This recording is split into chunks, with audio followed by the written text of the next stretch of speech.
Hi guys, welcome back to my channel. As we do every single month, we are going to be going over my October wrap up and be doing my November TBR. The drink today is cran apple juice. Cheers. If I sound a little sick, it's because I am. I feel like I've been saying that in my last few videos because I have been congested for the past 3 months. Enough yapping, let's just get started. The first book that I finished in October was Not Quite Dead Yet by Holly Jackson, and I gave this a 3 stars. I think that is the lowest I've rated one of her books before. The concept was really nice. I just don't think it was executed as well as it should have been. And I was just trying to figure out why I just don't enjoy her books as much as A Good Girl's Guide to Murder. And it's definitely because her other books outside of that series are told in third person.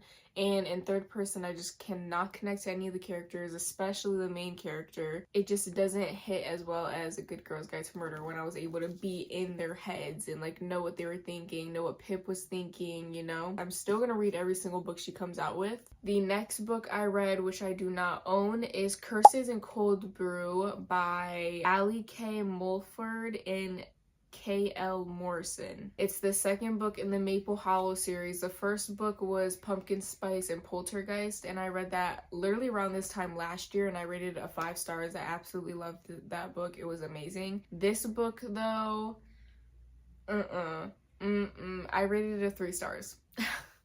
Another 3 stars. This one was even more of a letdown because how did I just go from having a 5 stars to a 3 stars? And that was just me being generous. I was actually gonna rate it a 2.5, but I was like, you know what? The ending was a little good.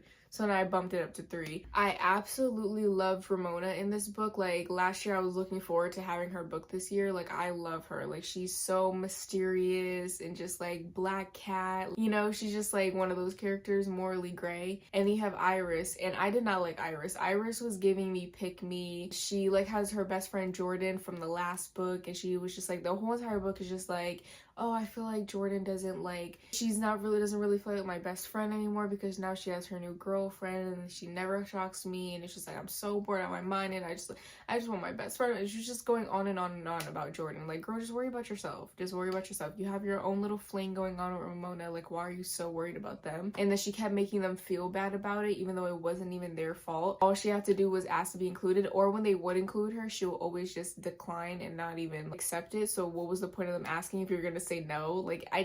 She enraged me so much. I didn't like Iris at all. I didn't care about the little mystery aspect because these books do have a mystery subplot. Last year the book was really good with the mystery subplot. I really liked it. This year was not hitting. I didn't care. I didn't care if something bad happened, something good. I just did not care. This book, I just did not care. Next book is another book I do not own, but I read Beautiful Ugly by Alice Feeney, and I gave this a 3.75 stars. I read this book really fast. I think I read this book in 2 days, and I remember binging the rest of the half of it, just binging it in one sitting, and I stayed up really late to read it. I actually thoroughly enjoyed this book. It was really good. I'm very picky on my thrillers. Everybody knows that. Definitely took a turn that I was not expecting, especially the last 2 pages at the end. Jaw was on the floor, okay? Also, Alice Feeney is her thriller books are definitely way different from any other writing thriller that I've ever read. I'm so used to reading Freida McFadden, where her writing is just so simple, fast-paced, you know, just has no, it takes no brain power, no thinking. This one was more not lyrical, but it was more bigger words. It had she described everything to the T. I remember the main character was looking at a sunset, and it was just a whole chapter just talking about how beautiful the sunset was. It was okay, let's move on. I don't need to know every single little detail, and that's what I was getting in this book. It was just over explaining a lot of things, and it was just getting too heavy into all this immaculate writing and stuff. It's just okay, I like that, but I also don't care. I just give me the clues, give me the mystery, you know.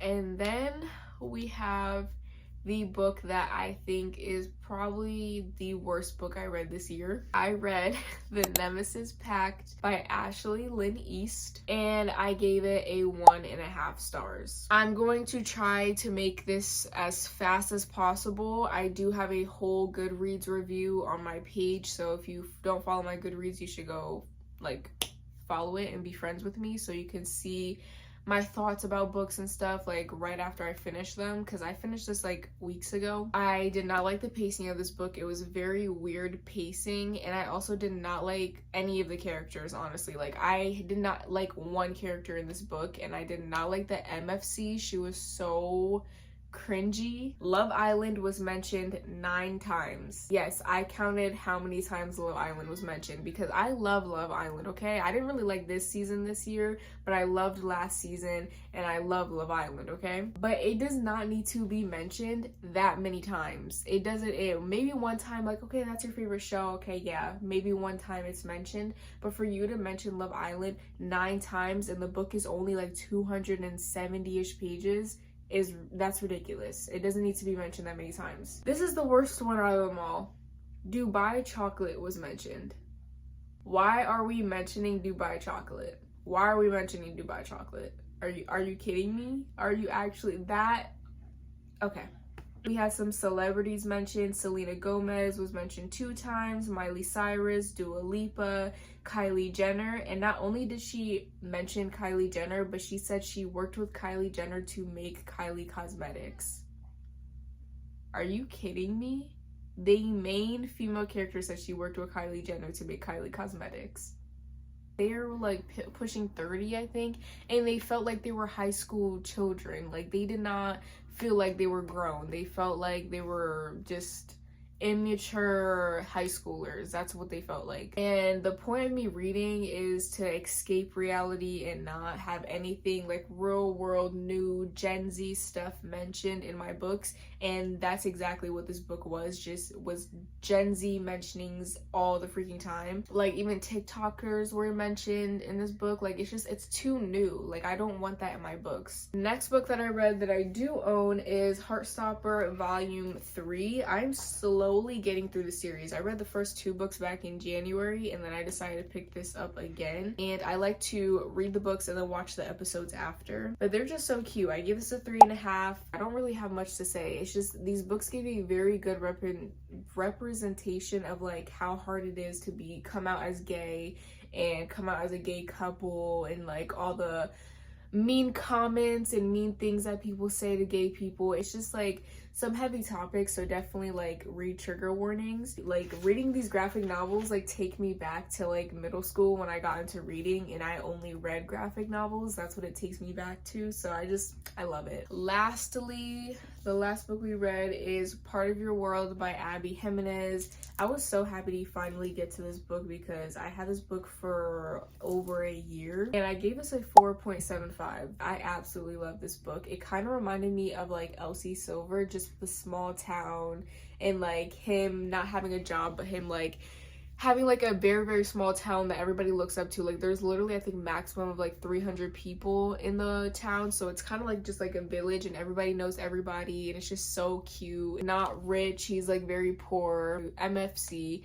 and she's rich. She comes from a wealthy family of doctors and surgeons, and she's rich herself. Like, money's never a problem, and she's from the city, he's from like the country. Like, that's how it kind of reminded me of Elsie Silver, so I think that's why I loved it so much. But the writing was amazing, the characters were amazing. I loved everything about this book, and I loved her best friend in here. Like, I'm kind of mad we don't get a book about her because I actually loved her. And you know, I'm locked into a book when every time I come home I take like at least an hour nap because I'm so exhausted from school. But instead of taking a nap, I got home and I binged the rest of this book in one sitting. That's how you know I enjoyed the book. I literally gave away my nap time to read this book. Like, that's how you know I adored it. So those are the 6 books I read in the month of October. It was not the best reading month. We had a lot of 3 stars, 2 stars, 1 stars. Like, we didn't have really good rated books. And now let's go to picking our TBR portion of this video. All right, now it is time time to pick our November TBR. That is crazy. It's already November and I can feel it because I have goosebumps right now. So we're gonna have to do this pretty fast because I'm freezing. My room is actually like -10 degrees. But before I pick my TBR, I do have a mini book haul. I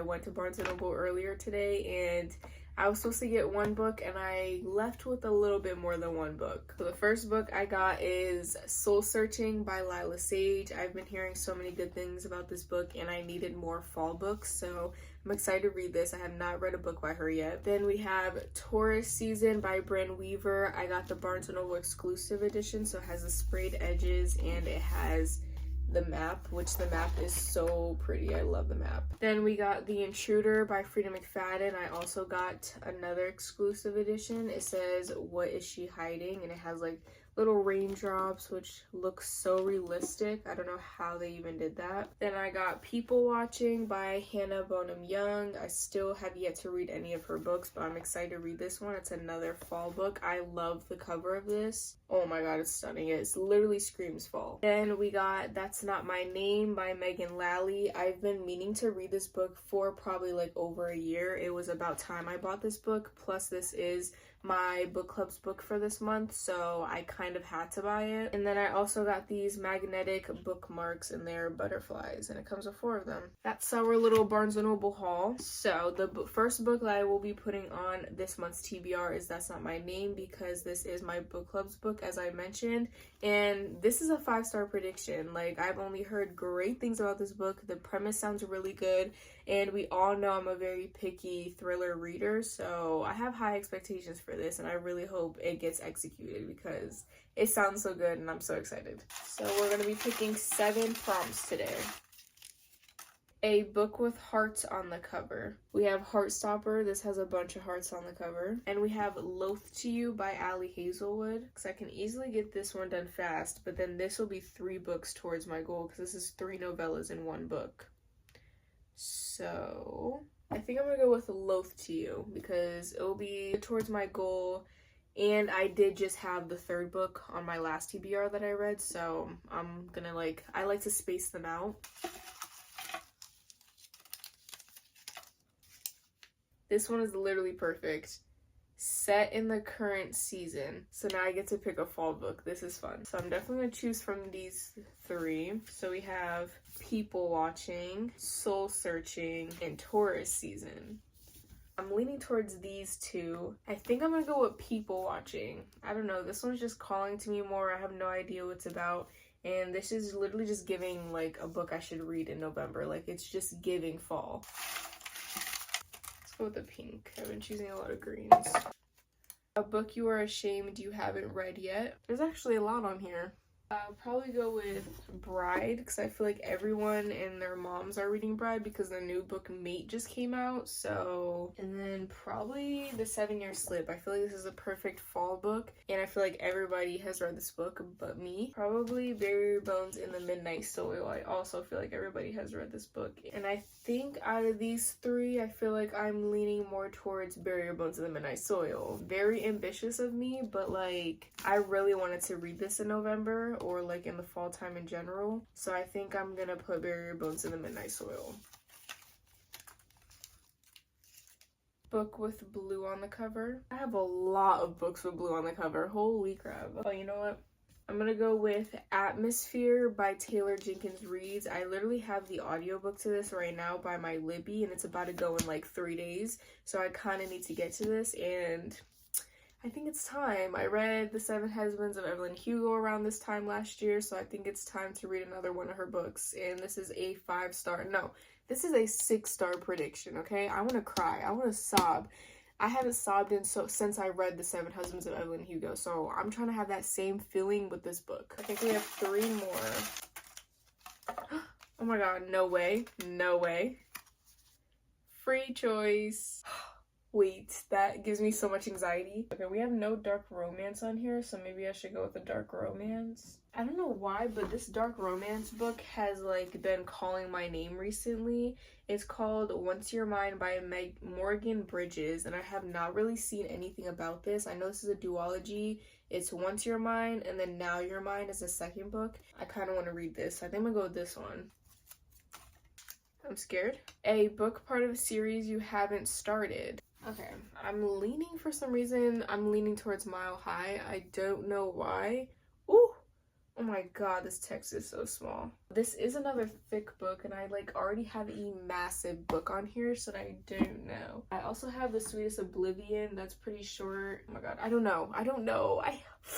I don't know. I hate doing this. I'm just gonna go with Mile High. I'm just gonna go Mile High. I can't keep thinking anymore. Mile High it is. Last prompt. I thought we were already there. Oh gosh, I can already see this. Animal on the cover. I don't even feel like looking anymore. We're gonna go with Bride. It has a wolf in the back.